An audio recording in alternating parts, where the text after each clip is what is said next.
ఈరోజు దేశవ్యాప్తంగా 11 కార్మిక సంఘాలు పిలిపించాయి సమ్మె చేయని చెప్పి. ప్రధానంగా ఏంటంటే కేంద్ర ప్రభుత్వం అమలు చేసిన చట్టాలు అమలు చేయకుండా కార్మిక చట్టాలు కాలు రాస్తుంది. గతంలో 5 సంవత్సరాలు పోరాటం చేస్తున్నా కూడా కేంద్ర ప్రభుత్వం స్పందన లేదు. ఈరోజు ప్రభుత్వ సమస్యలన్నింటినీ కూడా రైల్వే కానీ బ్యాంకులు కానీ మొత్తం అన్నింటి కూడా అమ్మేశారు.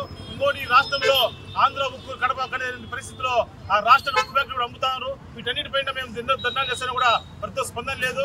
ఈరోజు కార్మిక చట్టం అమలు చేయమంటే అవి అమలు చేయడం లేదు. వీటన్నిటిపైన కూడా మేము దేశవ్యాప్తంగా ఈరోజు పిలిపించాం. వెంటనే కేంద్ర రాష్ట్ర ప్రభుత్వం స్పందించి మా న్యాయం డిమాండ్ చేస్తున్నాం. ఈరోజు భారత్ బంద్లో పిలుపుగా రాజంపేటలో అన్ని కార్మిక సంఘాలను కలుపుకొని ఈరోజు ఈ కార్యక్రమం చేయడం జరుగుతుంది. కేంద్ర ప్రభుత్వం నరేంద్ర మోడీ ప్రభుత్వం వచ్చినటువంటి 9 సంవత్సరాల కాలంలో నరేంద్ర మోడీ 36 కార్మిక చట్టాలను 4 చట్టాలుగా కుదింపజేసి కార్మిక హక్కులను కాలరాస్తున్నాడు. అదే కాకుండా రైతులకు కూడా తీవ్ర స్థాయిలో అన్యాయం చేస్తున్నాడు. సబ్సిడీ ఇత్తనాలు సరిగ్గా ఇవ్వడంలే. రైతులను ఢిల్లీకి పోయే పాపాలు కూడా లేకుండా రోడ్లన్నీ బారికేట్లు కట్టి రైతులను కూడా పోనీయకుండా అడ్డుకుంటే దుర్మార్గమైనటువంటి ప్రభుత్వంగా కేంద్ర ప్రభుత్వం వ్యవహరిస్తుంది.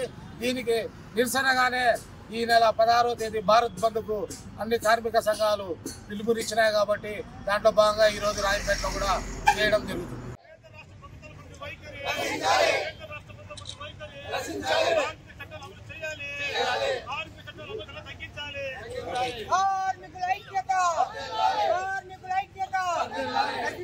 కేంద్ర రాష్ట్ర ప్రభుత్వాల నిర్లక్ష్య వైఖరి